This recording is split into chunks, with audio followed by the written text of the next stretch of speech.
Topic के अंतर्गत हम लोग कुछ शिक्षण बिंदुओं पर चर्चा करेंगे।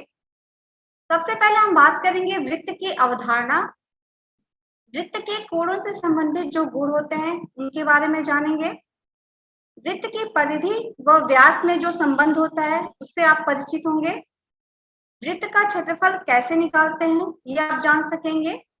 चक्रीय बिंदु क्या होता है, चक्रीय चतुर्भुज किसे कहते हैं, और चक्रीय चतुर्भुज के कोण और उनमें आपस में क्या संबंध होता है, इस पे भी हम लोग चर्चा करेंगे। सबसे पहले हम स्टार्ट करते हैं वृत्त की अवधारणा यानी कॉन्सेप्ट ऑफ सर्कल। सर्कल होता क्या है कि किसी भी एक निश्चित बिंदु से, किसी भी एक फिक्स पॉइंट से जो इक्वल डिस्टेंस पे जो बिंदुओं का बिंदु पथ होता है उसको हम लोग बोलते हैं वृत्त। स्क्रीन पे जो आप शेप देख रहे हैं ये एक सर्कल का शेप है, ठीक है। यहाँ पे आप देखेंगे इसका जो मिड पॉइंट होता है इसको हम लोग बोलते हैं सेंटर। सेंटर यानी कि अब इस पॉइंट से जो इसके चारों तरफ जो ये डिस्टेंस है इसको हम बोलते हैं बिंदु पथ। और इस ध्यान देंगे आप तो इस पॉइंट से हर एक बिंदु के यानी ये जो पॉइंट रास्ता बना हुआ है उस पे हर एक पॉइंट की इस केंद्र से सेंटर से डिस्टेंस इक्वल होती है, सारी डिस्टेंस इक्वल होती है। वृत्त से संबंधित जो महत्वपूर्ण शब्दावलियां होती हैं उस पर हम लोग एक बार चर्चा कर लेते हैं। सबसे पहले बात करते हैं हम जीवा यानी कॉर्ड की। तो जीवा होता है कि वृत्त के किन्हीं दो बिंदुओं को मिलाने वाला रेखाखंड को वृत्त की जीवा कहते हैं।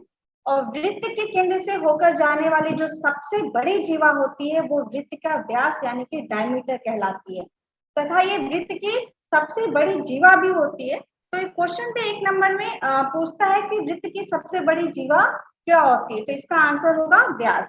आप स्क्रीन पे जो आप शेप देख रहे हैं सर्कल का, उसमें अगर हम कॉर्ड की बात करें यानी जीवा की बात करें तो किसी भी दो पॉइंट्स को जो वृत्त के सरकमफेरेंस यानी ये जो चारों तरफ का जो रास्ता है इसको हम लोग चारों तरफ की जो माप है उसको हम लोग सरकमफेरेंस यानी परिधि बोलते हैं। तो इस परिधि पर स्थित किन्हीं भी दो पॉइंट्स को, सपोज कर लीजिए हमने ये दो पॉइंट्स मिला दिया, तो ये जो दो पॉइंट्स हैं ये कहलाते हैं जीवा यानी कि कॉर्ड। और अगर यही जीवा सेंटर से होके जाए यानी कि ये आपका सेंटर पॉइंट है, ये सेंटर ए है, तो अगर सेंटर से होके जाएगा तो ये होगा व्यास, वो बोलते हैं डायमीटर। वृत्त की सबसे बड़ी जीवा डायमीटर यानी व्यास होता है। और वृत्त की परिधि पर किन्हीं भी दो बिंदुओं को जब हम मिला देते हैं तो हमें जीवा यानी कि कॉर्ड मिलता है। नेक्स्ट जो वर्ड है वो है त्रिज्या यानी कि रेडियस। तो वृत्त की परिधि से केंद्र की दूरी जो होती है वो त्रिज्या कहलाती है। अगर ये हमारा केंद्र है तो इसकी वृत्त की परिधि पे कोई भी हम पॉइंट ले लें, चाहे हम ये लें या फिर हम ये पॉइंट ले लें, ये होगी त्रिज्या यानी कि रेडियस। नेक्स्ट वर्ड जो है वो है छेदन रेखा, सेकंड। वृत्त के किन्हीं भी दो बिंदुओं को छूने वाली रेखा, वृत्त के किन्हीं भी दो बिंदुओं को छूने वाली रेखा को हम लोग बोलते हैं सेकंड। अगर हम सपोज कर लीजिए एक लाइन है जो वृत्त के इस सर्कल को दो पॉइंट्स पे कट कर रही है, फर्स्ट पॉइंट ये है और सेकंड पॉइंट ये है, तो ये जो इस लाइन को हम लोग बोलेंगे सेकंड यानी कि छेदन। नेक्स्ट वर्ड है स्पर्श रेखा यानी कि टैंजेंट क्या होता है। तो वृत्त को केवल एक बिंदु पर, किसी भी वृत्त को केवल एक बिंदु पर प्रतिच्छेद करने वाली जो रेखा होती है उसको हम लोग बोलते हैं टैंजेंट। सपोज कर लीजिए अगर ये कोई लाइन है, ये वृत्त को केवल एक पॉइंट पर बोलेंगे टैंजेंट। टैंजेंट जो होता है सेंटर से उस पर जब हम एक लाइन ड्रॉ करते हैं यानी त्रिज्या जो होती है वो टैंजेंट पे हमेशा परपेंडिकुलर होती है। नेक्स्ट वर्ड है त्रिज्यखंड यानी सेक्टर। तो वृत्त के चाप यानी आर्क, आर्क क्या होता है, वृत्त के जो सरकमफेरेंस होता है इसी के किसी भी दो पॉइंट्स, सपोज कर लीजिए ये पॉइंट है और ये पॉइंट है, तो ए और बी की जो ये डिस्टेंस है इसको इसको हम बोलेंगे आर्क यानी कि चाप, ठीक है। सरकमफेरेंस पे स्थित किन्हीं भी दो पॉइंट्स के बीच की डिस्टेंस को आर्क बोलते हैं यानी कि चाप बोलते हैं। तो वृत्त के चाप और चाप के अंत्य बिंदुओं से जाने वाली त्रिज्याओं से घिरे क्षेत्र को हमने सपोज किया ये आपका सेंटर है ओ, रेफरेंस पे किसी भी दो बिंदुओं के बीच की दूरी ले लेते हैं, यानी आर्क ले लेते हैं, तो हम ए ले लेते हैं। तो इसके जो लास्ट पॉइंट ए है, ए, और इस आर्क के यानी ए बी के जो दूसरा पॉइंट है लास्ट बी, उसके बीच की जो होगा, जब इसको बोलेंगे हम सेक्टर। ठीक है, अब नेक्स्ट जो पॉइंट है वो है वृत्त की चाप यानी आर्क। आर्क क्लियर हो गया आपको, किसी भी सर्कमफेरेंस के किसी भी दो पॉइंट्स के बीच की जो डिस्टेंस होती है उसको हम लोग वृत्त की चाप कहते हैं। एक वर्ड और है वृत्तखंड यानी कि सेगमेंट। तो एक जीवा और एक चाप से घिरा क्षेत्र को हम लोग वृत्तखंड कहते हैं। सपोज कर लो जीवा हमने बताया कि वृत्त की परिधि पर किन्हीं भी दो बिंदुओं को मिलाने वाली रेखा, तो ये जीवा हो गई। ठीक है, और आर्क यानी कि ये जो डिस्टेंस है ये आर्क हो गया। तो इसके बीच का जो एरिया है इसको हम लोग बोलते हैं वृत्तखंड यानी कि सेगमेंट। अब हम बात करते हैं वृत्त के कोणों से संबंधित गुण के, क्या प्रॉपर्टी होती है जो वृत्त के एंगल से रिलेटेड होती है। तो सबसे पहले जो बात आती है वो ये है कि वृत्त एक ही वृत्तखंड में स्थित जो दो कोण होते हैं वो समान होते हैं। सपोज कर लीजिए स्क्रीन पे आपको एक सर्कल का शेप दिख रहा है, तो एक ही वृत्तखंड में यानी कि अगर हम ऐसे एक पॉइंट ए और बी कर लें और ए ये बी हो गया, ठीक है, अगर इसमें कोई कोण ये सी और डी है, तो यहाँ पे जो ये एंगल है हमारा वो इज इक्वल टू होगा एंगल डी के। एक ही वृत्तखंड में स्थित दो कोण समान होते हैं यानी angle C is equal. Next जो प्रॉपर्टी है वो ये है कि एक ही अर्धवृत्त में स्थित कोण का माप 90 अंश होता है यानी समकोण होता है। स्क्रीन पे आप एक सर्कल का शेप देख रहे हैं, अर्धवृत्त यानी कि सेमी सर्कल यानी जस्ट इसका हाफ। ओके, और इसमें स्थित कोण का माप यानी कि अगर हम ये एंगल ले लें तो ये हो जाएगा, ये जो एंगल होगा वो होगा 90। अगर हम इसको नाम दें ए बी सी, तो हमारा एंगल बी जो होगा वो होगा 90 डिग्री। नेक्स्ट प्रॉपर्टी है कि एक वृत्त के केंद्र में बना जो कोण होता है वो उसी चाप द्वारा परिधि पर बनाए गए कोण से 2 गुना होता है। यानी कि सपोज कर लीजिए ये आपका सर्कल है, तो यहाँ पे जो हम एक इसका पॉइंट सर्कल, यहाँ से जो हमारा एंगल इस पे जो बनेगा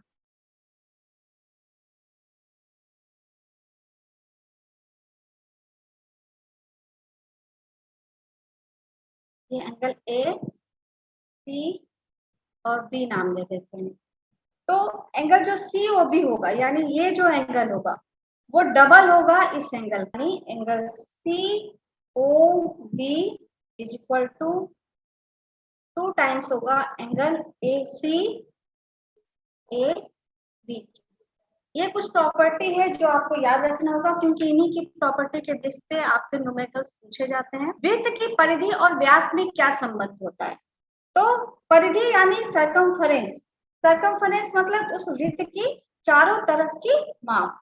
तो सर्कमफरेंस यानी सी अगर हम लिखें तो सी इक्वल टू होता है 2 पाई आर, ये फॉर्मूला होता है। ठीक है, तो 2r यानी कि अगर इसको हम लिखें कि सी यानी circumference equal to pi into 2r लिख सकते हैं, जहां r जो है वो त्रिज्या है,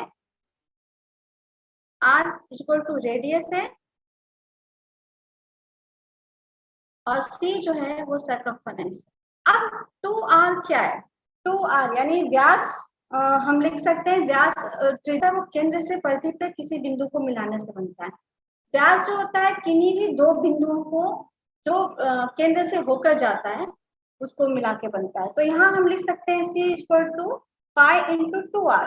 अब हम यानी इसको c यानी परिधि इक्वल टू पाई और 2r होता है हमारा व्यास। परिधि और व्यास में चूंकि हमें संबंध निकालना है तो परिधि अपॉन व्यास इक्वल टू हो जाएगा पाई। अब पाई क्या है, पाई एक अपरिमेय संख्या है और पाई का जो मान है वो 4 मान स्थान तक शुद्ध मान जो होता है अगर हम करें तो पाई इक्वल टू होता है 22/7। इसको हम लिख सकते हैं 3.1416। ओके, और इसे भारतीय गणितज्ञ आर्यभट्ट ने ज्ञात किया था। वृत्त का क्षेत्रफल, तो वृत्त के क्षेत्रफल के लिए जो फॉर्मूला यूज होता है वो होता है पाई आर स्क्वायर, जहां आर जो है पाई आर स्क्वायर, आर क्या है, त्रिज्या है वृत्त की। इसी के बेस पे हम एक क्वेश्चन सॉल्व करते हैं। क्वेश्चन है कि घास के मैदान में खूंटे से बंधी एक गाय 21 मीटर दूरी तक घास चर सकती है, वह कितने क्षेत्रफल की घास चर सकती है। तो चूंकि खूंटे से बंधी है गाय, तो सपोज कर लो अगर ये खूंटा है, ठीक है, और 21 मीटर जो दूरी तक वो घास चल रही है, तो अगर आप सपोज कर लो कि अगर 21 मीटर डिस्टेंस की दूरी तक घास चल रही है, तो वो कितने क्षेत्रफल की घास चल सकती है। तो ज्यादा से ज्यादा वो इधर 21 मीटर जा सकती है, यहाँ आपका आ सकती है ये ये ये पूरा एरिया जो है वो घास चल सकती है। बीच में खूंटा है इसका, तो ये जो शेप आप ध्यान से देखोगे वो बन रहा है सर्कल का। तो अगर हम सर्कल का एरिया निकाल लें यानी वृत्त का क्षेत्रफल निकाल लें, तो हमें पता चल सकता है कि वो जो गाय है वो कितने क्षेत्रफल की घास चर सकती है। लेकिन क्षेत्रफल का फॉर्मूला हमने बताया पाई आर स्क्वायर, पाई की वैल्यू तो हमें पता है बट आर की वैल्यू नहीं पता है, तो यहाँ आर का जो काम करेगा वो करेगा ये 21 मीटर, यानी कि जितने माप की रस्सी से वो बनती है वही उसका आर होगा।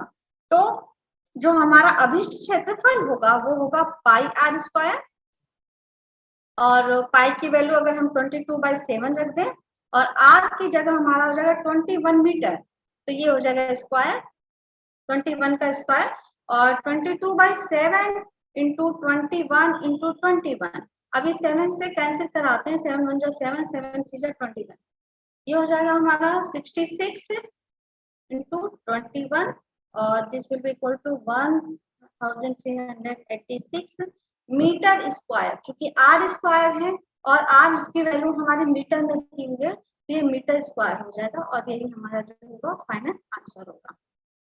नेक्स्ट क्वेश्चन है कि एक घोड़ा वो 40 मीटर लंबे तथा 24 मीटर चौड़े आयताकार घास के मैदान के एक कोने पर स्थित खूंटी से 14 मीटर लंबी रस्सी से बना हुआ है, घोड़ा क्षेत्र के कितने क्षेत्रफल तक चढ़ सकता है। सबसे पहले जो भी क्वेश्चन में दिया हुआ है उसको हमें 21 मीटर लंबे तथा 24 मीटर चौड़े आयताकार घास का मैदान है, तो हम लोग एक फिगर ड्रॉ कर लेते हैं ये आयत का। ओके, ये 40 मीटर लंबा है और 24 मीटर चौड़ा, इसके एक कोने पर स्थित, यानी इस कोने सपोज कर लेते हैं ये कोना है, ठीक है, इससे 14 मीटर लंबी, यानी कि इतना सपोज कर लीजिए, ये जो डिस्टेंस है हमारी इतना 14 मीटर लंबी रस्सी से बना हुआ है, तो घोड़ा क्षेत्र के कितने क्षेत्रफल तक चल सकता है। क्योंकि वो इस खूंटे से बंधा हुआ है और 14 मीटर लंबी रस्सी से बंधा हुआ है, तो जाहिर सी बात है वो जो ये एरिया होगा वो इतना ही तो कवर कर पाएगा, ठीक है। अगर हम इसका एरिया निकाल लें तो हमें पता चल सकता है कि वो कितने क्षेत्र का, यानी घोड़ा खेत के कितने क्षेत्रफल तक चल सकता है। सर्कल के शेप में ये जो पोर्शन है हमारा है, इतना जो पोर्शन है ये एक सर्कल का कितना कौन सा भाग है, 1/4 पार्ट है, ठीक है। तो जब ये 1/4 पार्ट है, ये एरिया हमारा 1/4 है किसका, सर्कल का, तो इसका क्षेत्रफल निकालना होगा, तो हम इसको लिखेंगे 1/4 पाई आर स्क्वायर, क्योंकि पूरे सर्कल का जो क्षेत्रफल होता है वो पाई आर स्क्वायर होता है, क्योंकि हमें सिर्फ इतना खेत का पूछ रहा है ना, खेत का कितना भाग चढ़ सकता है, तो खेत का तो इतना ही हिस्सा 14 मीटर लंबी रस्सी से बना हुआ है, तो आर की जगह हम लिखेंगे 14, और ये 14 का स्क्वायर जो हो जाएगा, तो 1/4 इंटू 22/7 इंटू 14 का स्क्वायर हो जाएगा 14 इंटू 14। अब ये हम देखेंगे कैंसिल हो रहा है, 7 1 7 7 2 14, अभी अगेन कैंसिल करा देते हैं, 2 1 जा 2, 2 2 जा 4, और 2 से ये कैंसिल हो जाएगा, 2 1 जा 2, 2 11 टाइम्स 22 हो जाएगा। तो हमारा बचा 11 इंटू 14, और ये हो जाएगा 154 मीटर स्क्वायर। ये हमारा आंसर होगा। एक क्वेश्चन और है कि 1776 मीटर परिधि वाले किसी वृत्ताकार पार्क के बाहर चारों ओर एक 7 मीटर चौड़ी सड़क बनाई गई है, सड़क का क्षेत्रफल कितना होगा? ठीक है, 176 मीटर परिधि वाले, तो अगर हम ध्यान से देखें तो ये हमारा, सपोज कर लो ये परिधि दिया है 176 मीटर, एक वृत्ताकार पार्क हो और इसके चारों ओर सड़क बनाई गई है यानी कि 7 मीटर, तो ये इसकी सड़क हो जाएगी। ये एरिया जो है वो सड़क का। तो सड़क का क्षेत्रफल पूछ रहा है, तो सबसे पहले हम पार्क की त्रिज्या निकाल लें, क्योंकि सरकमफेरेंस दिया हुआ है, तो सरकमफेरेंस दिया हुआ है तो यानी कि 2 पाई आर दिया हुआ है, 2 पाई आर दिया हमारा 176 मीटर। तो यहाँ से अगर हम r निकालते हैं तो 176 अपॉन 2 पाई, और इसको जब हम सॉल्व करेंगे तो 176 अपॉन 2 इंटू 22, और ये अपॉन में 7 होता है तो ये जब ऊपर जाएगा तो इंटू 7 हो जाएगा। अब इसको हम कैंसिल कराते हैं तो ये हमारा जाएगा 8 टाइम, 21 8 जा 76, 2 से ही अगेन कैंसिल हो जाएगा, 2 1 जा 2, 2 4 जा 8, तो 4 इंटू 7, तो r इक्वल टू मिला 28 मीटर। अब हमको सड़क सहित पार्क की त्रिज्या, तो सड़क की जो ये एरिया जो है ये ऑलरेडी हमारा दिया, ये तो हमारा हो गया 28 मीटर, और ये दिया हुआ है हमारा 7, क्योंकि सड़क जो है वो हमारी 7 मीटर चौड़ी है, तो ये 7 दिया, तो टोटल अगर हम यहाँ से डिस्टेंस देखें तो ये हमारा हो जाएगा त्रिज्या जो है वो 28 प्लस 7 हो जाएगी। पार्क सहित, सड़क सहित पार्क की त्रिज्या जो होगी वो हो जाएगी 35 मीटर।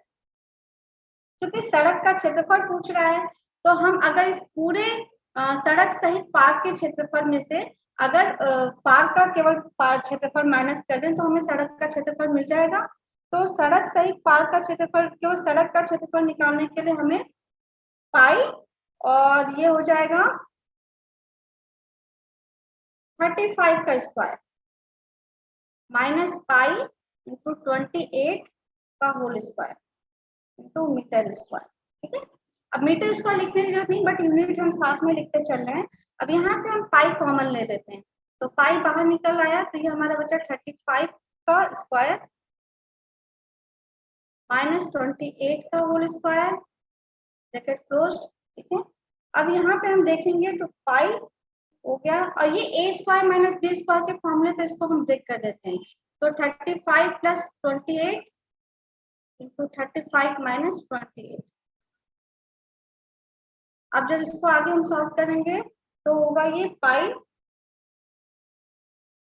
और 35 प्लस 28 होता है 63, और 35 माइनस 28 हो जाएगा 7। अब हम इसके बाद क्या करेंगे कि पाई की वैल्यू पुट कर देते हैं, 22/7 इंटू 63 इंटू 7, 7 से 7 कैंसिल हो गया, यहाँ बचा 22 into 63 is equal to 1386 metre square. ये हमारा फाइनल आंसर। नेक्स्ट जो पॉइंट है वो है चक्रीय बिंदु यानी सर्कुलर पॉइंट। ये क्या होता है?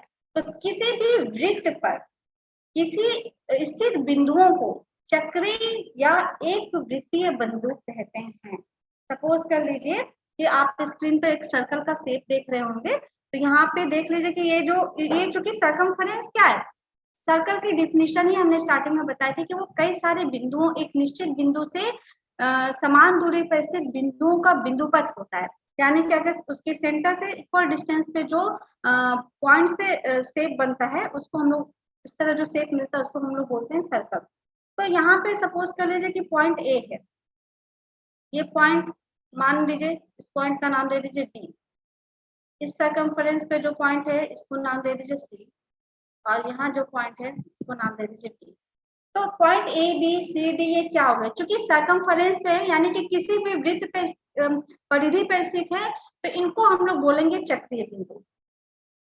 सपोज कर लीजिए अगर हम एक एग्जांपल ले लेते हैं कि ये आपका सर्कल है, ठीक, और ये इसके अंदर पॉइंट ओ है, ये पॉइंट क्यू है, ये पॉइंट आर है, यहाँ है पॉइंट एस, ये पॉइंट टी है, यहाँ पॉइंट टी है, ये पॉइंट यहाँ पे है, एक एम है। तो अगर हम यहाँ पे चक्रीय बिंदु की बात करेंगे तो चक्रीय बिंदु होगा हमारा केवल सर्कमफरेंस पे जो होते हैं, यानी वृत्त की परिधि पे जो बिंदु होते हैं उनको लेते हैं, यानी कि पी क्यू आर और एस। तो पी क्यू आर एस, चाहे वो वृत्त के अंदर होगा बिंदु या वृत्त के बाहर होगा उसको नहीं लेंगे, केवल परिधि पे स्थित बिंदु को लेंगे। चक्रीय चतुर्भुज क्या होता है, तो यदि किसी चतुर्भुज के चारों शीर्ष एक ही वृत्त पर हो तो इस तरह का जो चतुर्भुज होता है उसको हम बोलते हैं चक्रीय चतुर्भुज। आप स्क्रीन पे देख रहे होंगे, सपोज कर लीजिए ये जो चारों शेप है यानी कि एक वृत्त के अंदर जो ये चतुर्भुज बनता है और वृत्त चतुर्भुज के चारों कोने जो वो वृत्त की परिधि पर स्थित बिंदु को टच करने चाहिए, तो इसको हम इस तरह के शेप को हम लोग बोलते हैं चक्रीय चतुर्भुज। जैसे कि आप स्क्रीन पे देख रहे होंगे ए, अगर हम नाम दे दें बी सी डी, तो ये एक क्या है, एक चतुर्भुज है क्योंकि वृत्त के अंदर है और उसके चारों कोने ए बी सी डी वृत्त के एक ही वृत्त पे है, तो इनको हम बोलेंगे चक्रीय चतुर्भुज। चारों से चक्रीय चतुर्भुज के ही एग्जाम्पल हैं। चक्रीय चतुर्भुज की एक जो प्रॉपर्टी होती है जिसके बेस पे क्वेश्चन सॉल्व किया जाता है, उसमें जो मेन पॉइंट है वो यही है कि इसके जो सम्मुख कोण होते हैं वो संपूरक होते हैं, यानी कि 180 डिग्री के होते हैं। एंगल ए और एंगल सी ये जो होगा हमारा वो होगा 180, और एंगल बी और प्लस एंगल डी जो होगा वो भी होगा 180। ठीक है, तो ये हो गया चक्रीय चतुर्भुज। इसकी प्रॉपर्टी याद रखिएगा, इसके जो सम्मुख कोण होंगे वो उनको जब ऐड करेंगे तो वो संपूरक मिलेंगे यानी 180। नेक्स्ट क्वेश्चन जो है वो है कि एबीसीडी एक चक्रीय चतुर्भुज है, यदि कोण ए इक्वल टू 65 डिग्री है और कोण बी इक्वल टू 70 डिग्री है तो कोण सी और डी ज्ञात करिए। तो ये हमने सबसे पहले, क्योंकि चक्रीय चतुर्भुज है तो जाहिर सी बात है वो किसी सर्कल के अंदर ही होगा, तो एक सर्कल हम सबसे पहले ड्रॉ करेंगे। उसके बाद ए बी सी डी चक्रीय चतुर्भुज यानी एक चतुर्भुज इस पे हम ड्रॉ करेंगे। ये हम ड्रॉ कर लेते हैं ए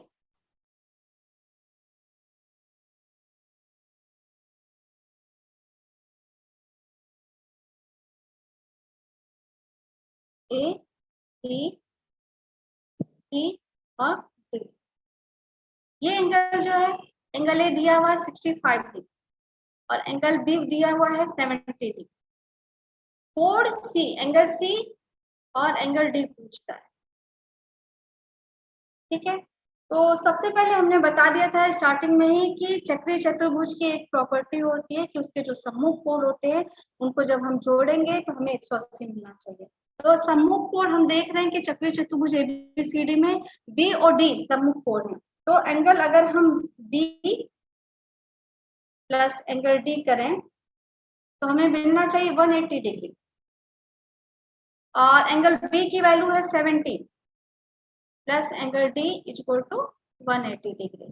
तो यहाँ से हम एंगल डी निकालेंगे, इक्वल टू हो जाएगा 180 डिग्री माइनस 70 इधर आएगा क्योंकि प्लस का साइन है तो यहाँ आके माइनस में चेंज हो जाएगा तो माइनस 70 डिग्री। तो एंगल डी इक्वल टू हो जाएगा ये 110।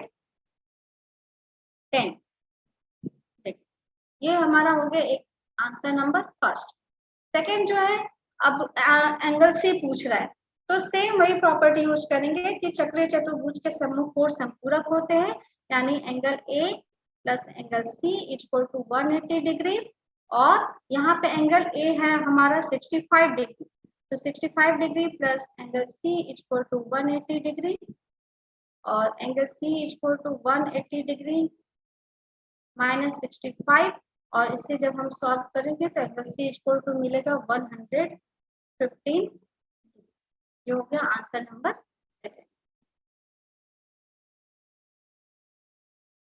नेक्स्ट क्वेश्चन है कि यदि ABCD एक चक्रीय चतुर्भुज है और कोण C equal to x degree है, तो और कोण A equal to 2x degree है, तो हमको मान ज्ञात करना है x का, यहाँ पे x का मान ज्ञात करना। ओके, इसमें हम क्या करेंगे कि सबसे पहले जो भी क्वेश्चन में दिया है वो उससे रिलेटेड फिगर ड्रॉ कर लेते हैं। चक्रीय चतुर्भुज यानी सर्कल का शेप और उसके अंदर ABCD एक, ये हमारा हो गया चतुर्भुज।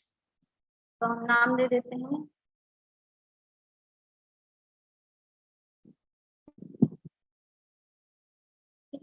ये हो गया angle A, B, point C हो गया, ये पॉइंट D।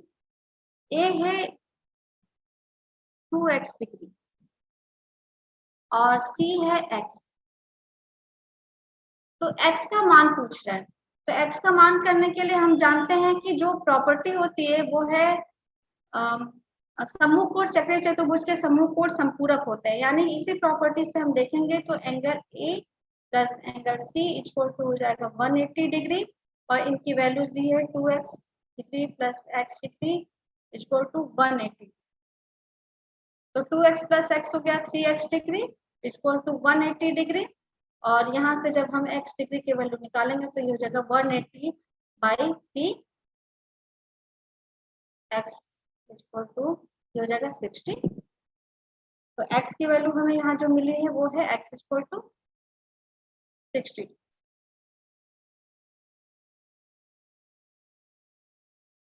हमारा जो आज का टॉपिक है ये यहीं खत्म होता है।